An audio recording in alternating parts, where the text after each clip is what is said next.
Luke stepped out of the warm comfort of his best friend's house into the cold winter air. The sun was quickly slipping beneath the horizon and the trees of the forest, casting long, twisted shadows across the yard. Luke said goodbye to his friend and thanked his mother for having him over. As their goodbyes drew to a close, the front door swung shut, and silence fell over Luke.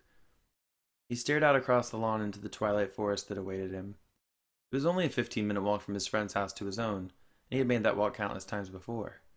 But as he watched the night descend upon the world, something sinister began to fill the shadows.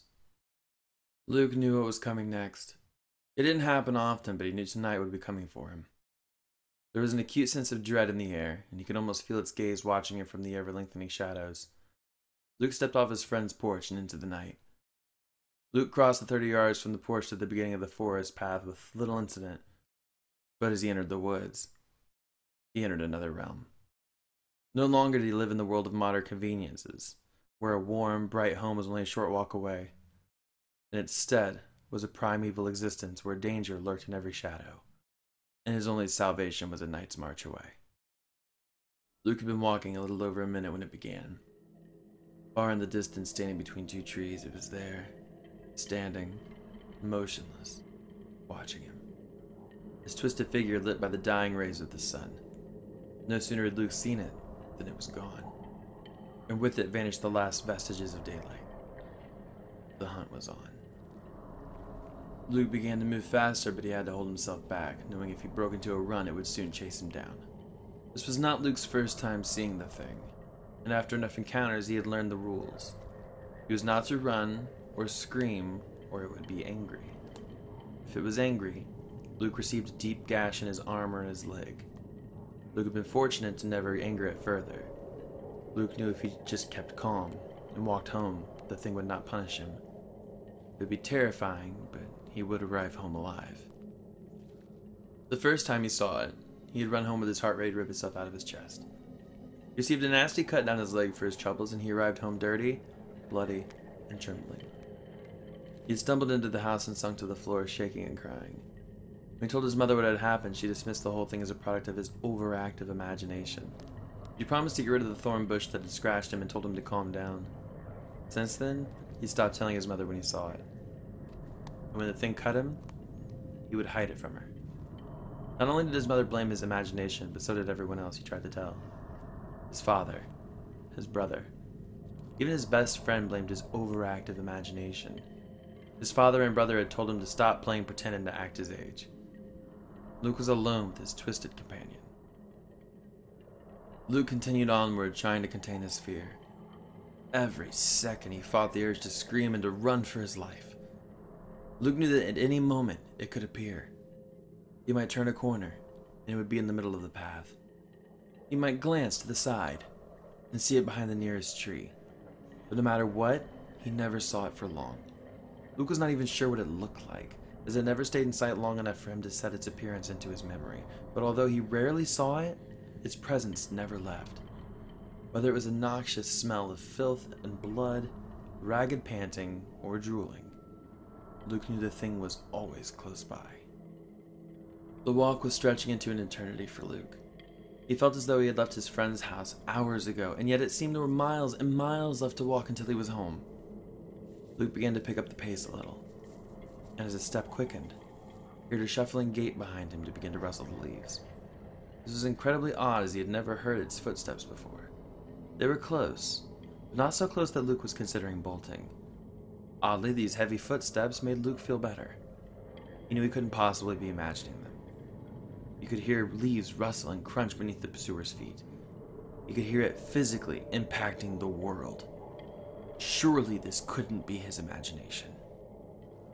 Time dragged on, and Luke could hear the footsteps growing closer and closer.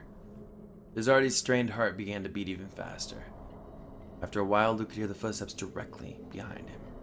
The thing was just waiting for Luke to turn around and look at it, but he would not succumb. He knew as soon as he stopped and looked behind him, the thing would devour him. Just as Luke was ready to give in and run for it, the footsteps stopped. Luke was so surprised he faltered, and as he slowed, he felt the thing's breath brush along his neck. As the acrid fumes swept around him, he almost fainted, but by some miracle he was able to keep his feet. Luke gathered his senses and kept on walking. Behind him, the thing let out a murderous shriek, and as though it were anger, Luke had not succumbed into his taunts. Luke was more frightened than ever, but he refused to give in to the thing. Luke shoved his hands into his pockets, stared at his shoes, and picked up the pace. Luke kept on this way for several minutes, and for several minutes, all was quiet. Luke began to hope that tonight's nightmare was over. As he raised his head to check his surroundings, his eyes fell upon the feet of his pursuer. It was standing there in the middle of the path, waiting for him. Luke refused to look. He stared at its vile feet, refusing to meet its demonic gaze. Its feet were sick and disfigured, with yellow cracked talons protruding from them. The largest one was curved like a raptor's and stained with blood. The skin was sickly pale yellow and covered in pock marks and warts. The arch of the foot was inhuman and twisted, almost like a coiled spring. Luke was almost sick, but again, he found a way to keep himself under control. Almost as soon as Luke had taken in the thing's sick feet, they were gone. Luke could take no more. He broke into a run. He knew the thing would be furious, but he no longer cared. He just wanted the terror to end. As he ran, he heard the thing stomping behind him. Its footfalls were thunderous, and it let out a bloody shriek. Luke could hear the fury in its cry, and it drove him to run even faster. Luke could tell he was almost home.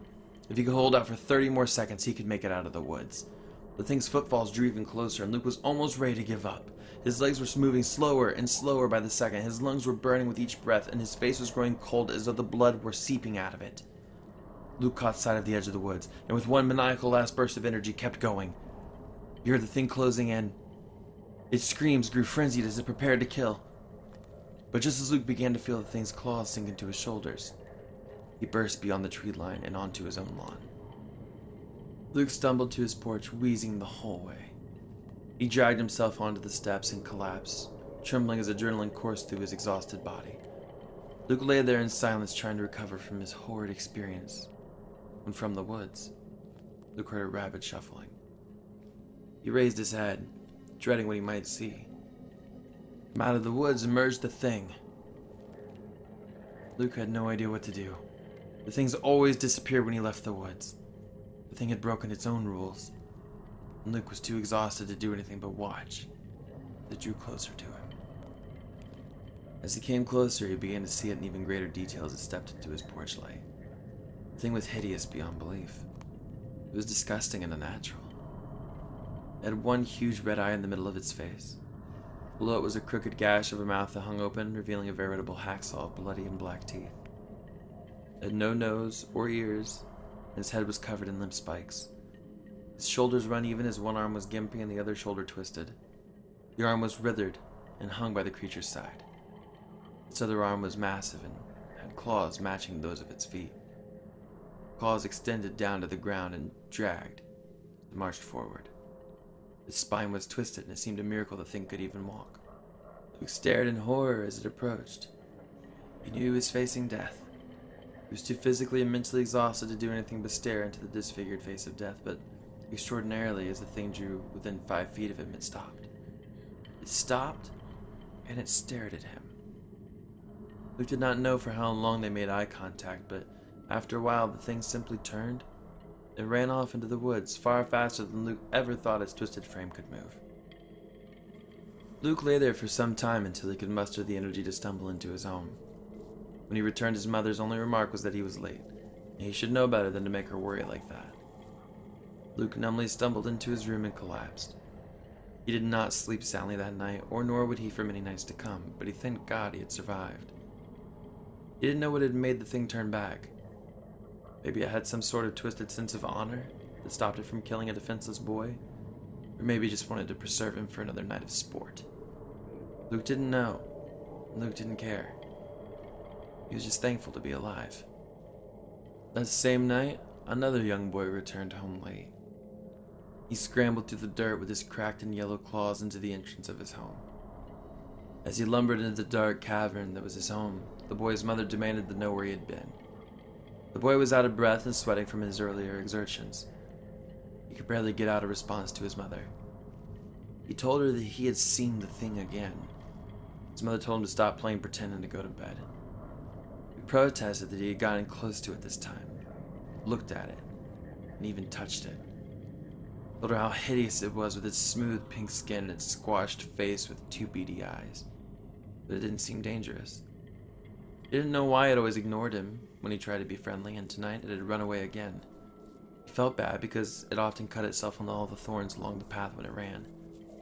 His mother told him to shut down his overactive imagination, stop telling such ridiculous stories.